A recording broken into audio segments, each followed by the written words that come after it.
Protein Guidelines, Part 1, The Dueling Protein Recommendations by Tom Ballard, RN, ND. The Protein Food Fight. Lots of ruckus is emerging over the new U.S. Dietary Guidelines. Setting aside the corrupt panel that Robert F. Kennedy Jr. appointed, I address the committee makeup in RFK Jr.'s Dietary Guidelines Part 1 and Part 2. Let's unpack the controversy around the new protein recommendations, review why getting the right amount of protein is important, and share how you can determine your individual protein requirements. National Public Radio, NPR, Fact Check. Org, and others have argued that the new protein guidelines represent a significant increase, are unjustified, and are potentially harmful. I disagree with both the new and the old recommendations. I'll explain why in a bit. But first, it's important to understand some background on why we need protein. Why protein matters. Protein is necessary for building muscles, tendons, ligaments, and other connective tissues. But it's not just for gym rats. It's also the core of many hormones, such as insulin, thyroid hormones, and growth hormone, as well as pain-modulating endorphins. Additionally, proteins are necessary for immune function and blood clotting. Enzymes are proteins that break down foods, help synthesize and repair tissues, and produce energy. Proteins also affect lipid levels, such as cholesterol, by binding to them and removing them from circulation. In short, proteins perform an incredible number of vital jobs, as well as building muscles and other parts. Yes, your steak, or tofu, is you. What is protein, and why do we need it every day? Protein is made from chains of amino acids. There are 20 amino acids, which, when combined in various ways, form tens of thousands of proteins. Of these 20, 8 are termed essential, meaning it's essential that we eat them because our bodies don't produce them. Eating a variety of protein sources ensures you're consuming all the essential amino acids. In a future post, we'll talk about sources of protein in detail. In addition to our need for the essential amino acids, protein is not stored in the body like fat is. If not replenished daily, it will be scavenged from your muscles and other tissues in a process called sarcopenia, not a healthy or attractive weight loss strategy. This is a critical and often neglected point. You must eat enough protein every day to meet all your needs. Dueling protein recommendations, the old. For over 80 years, the recommended dietary allowance, RDA, for protein has been 0.8 grams per kilogram of body weight. To find your weight in kilograms, divide your weight in pounds by 2.2. At this rate, a 200-pound, 90-kilogram person would require 72 daily grams of protein, while a 138-pound person would require 50 grams per day. However, applying this 0.8 grams per kilogram recommendation for all adults over 18 years old contradicts the research. Age, gender, physical activity, pregnancy, illness, genetics, and other factors affect your protein needs. For example, studies have found the healthiest intake for athletes ranges from 1.6 grams to 1.8 grams per kilogram.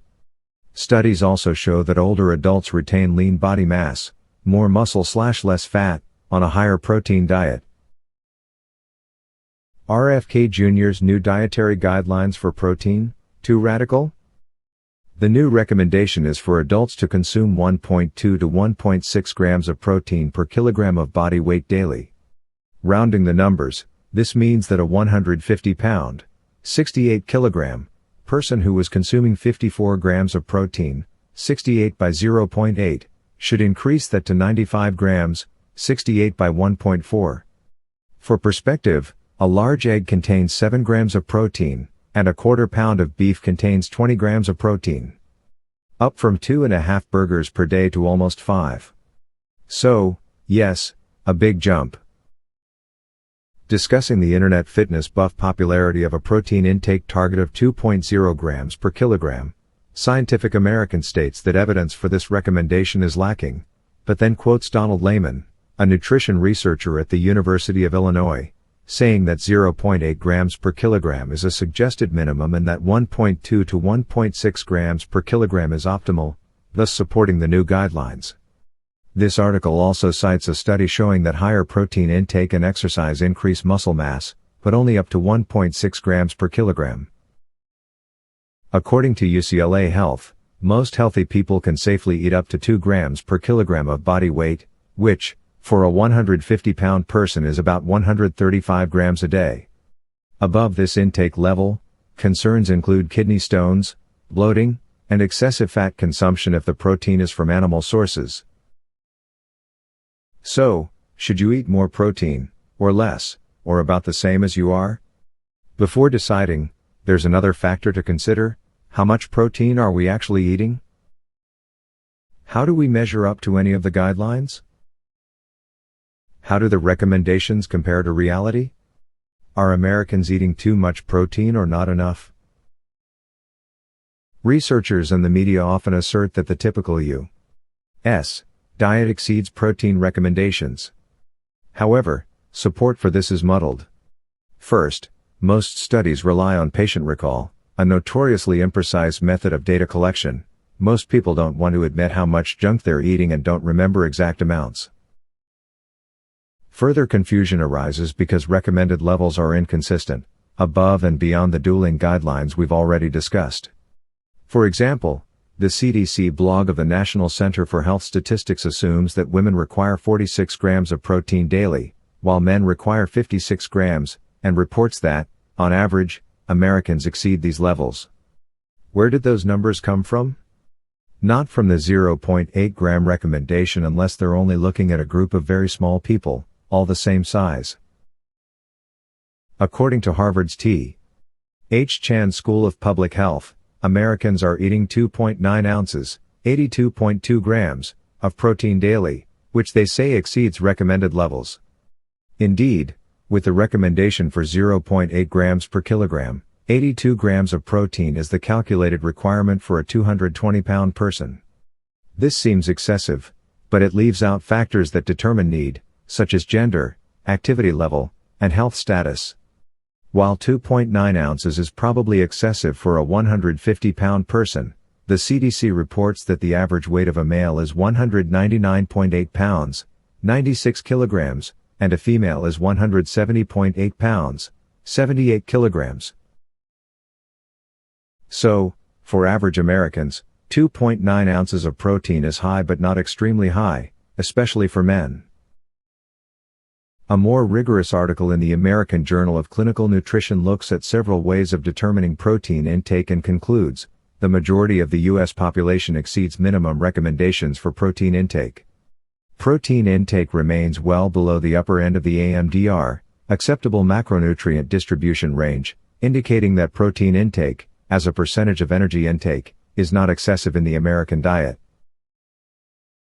To add more confusion to our discussion, the AMDR is an alternative method for calculating protein requirements used by researchers. It recommends that protein be 10 to 35% of total daily energy intake for healthy adults. For a 2,000 calorie diet, this equals 50 to 175 grams of protein daily. This wide range supports a variety of activity levels and health goals. It serves as a more flexible guideline compared to the RDA. Since the average American eats 2,500 to 3,600 calories daily, protein levels can be quite high under this calculation. These studies leave us protein consumers with no clear answers. Are we eating too much, or too little protein?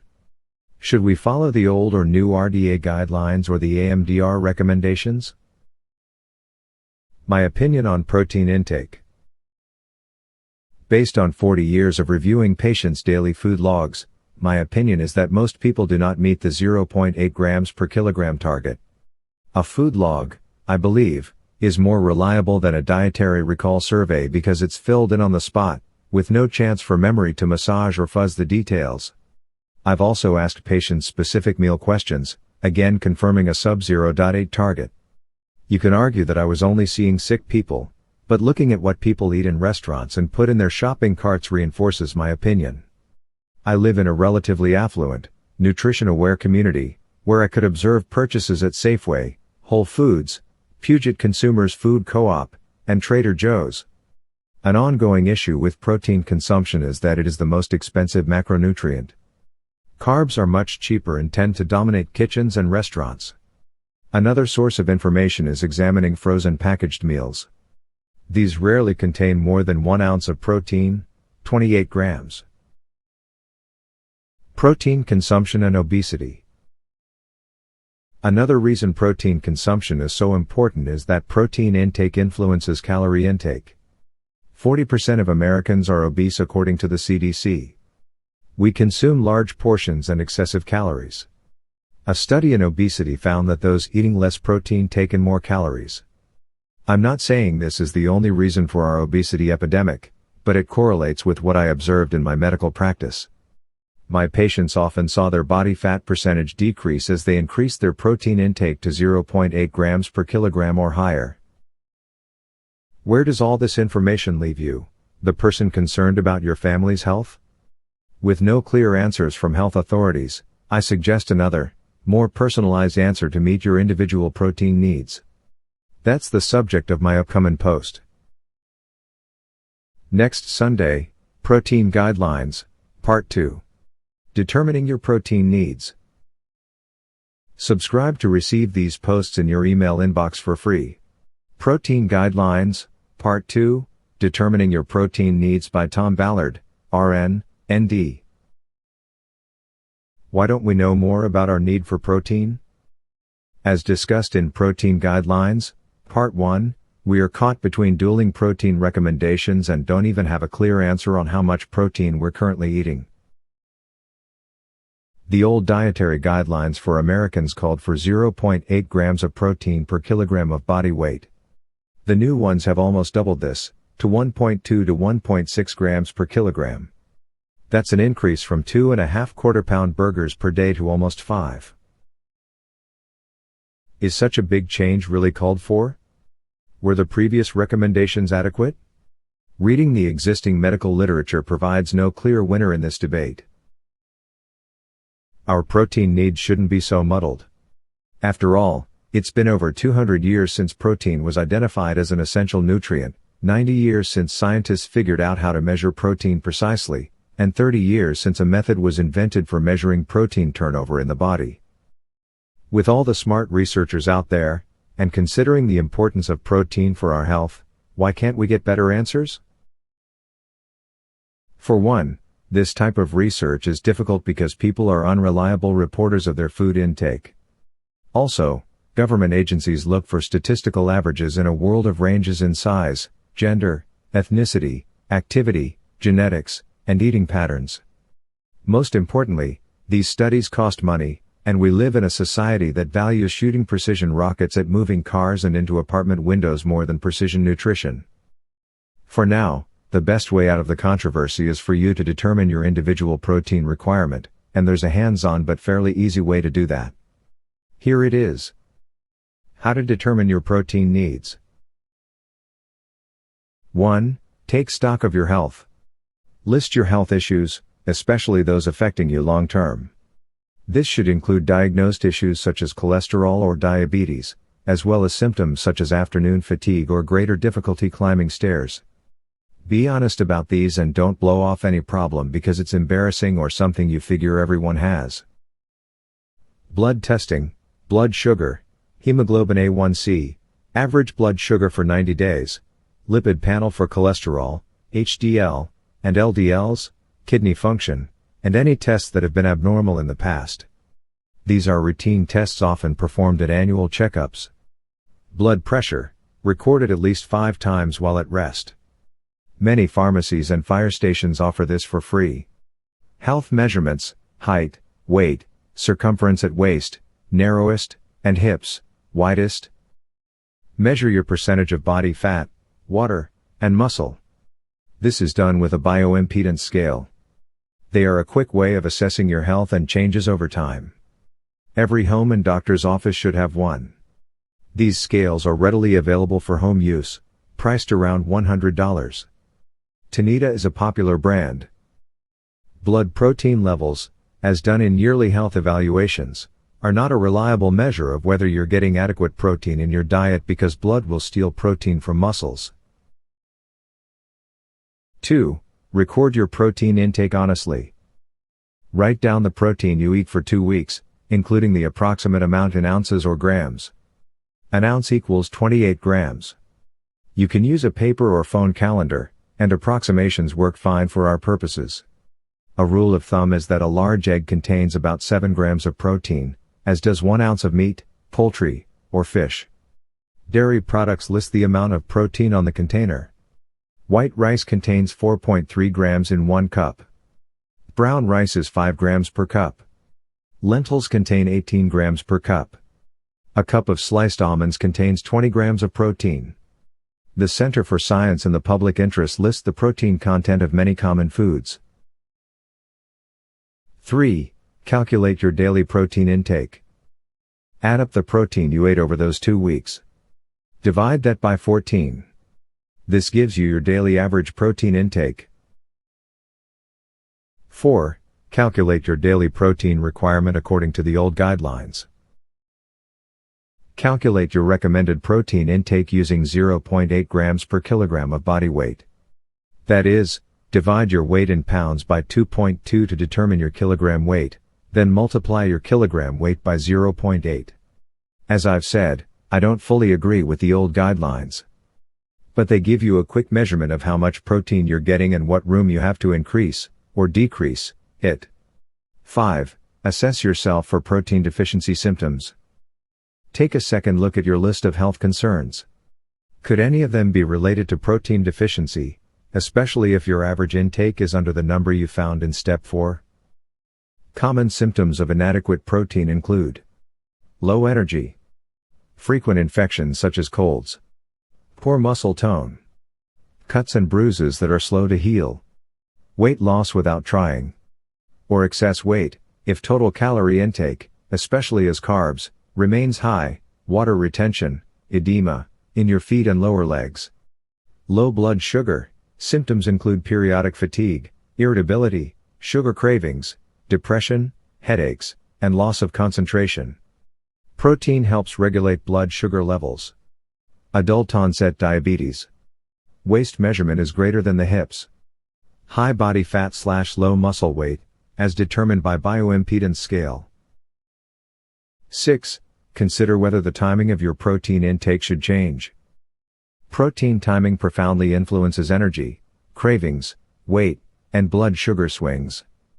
Before changing your total intake, make sure you're spreading your current intake throughout the day. The most common problem is that people aren't eating enough at breakfast. Trade your toast, or donuts, for eggs, yogurt, or something else with 14 to 20 grams of protein. Another problem is skipping lunch for coffee or a carb-heavy feeding. Ideally, you are eating protein 3 times a day. Also, if your daily intake varies significantly, adjust it so you're eating approximately the same amount each day. If this change doesn't improve your symptoms or blood tests and measurements within a month, move on to the next step. 7. Adjust your protein intake to improve your health. Increase your protein in 4-week steps. For example, if you haven't been meeting the 0.8 grams per kilogram recommendation, first increase your intake to that level.